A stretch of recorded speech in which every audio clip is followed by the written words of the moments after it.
தேவைப்பட்டா போடுவோம், இல்லைன்னா டீல் பண்ணுவோம். தண்ணி ஊத்தாம ஊத்துனா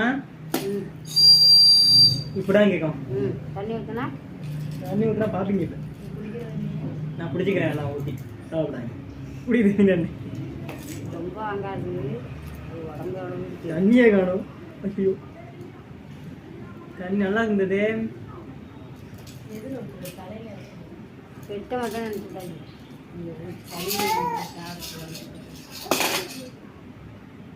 ஓகே போதும்.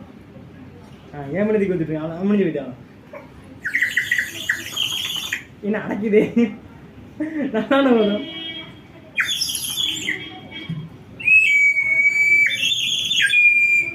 வேகம் அது உள்ளார ஏதோ உடஞ்சனால கொஞ்சம் கோளாறு பண்ணி வரும். அதான் இந்த உடஞ்சனால ஒட்டணும்.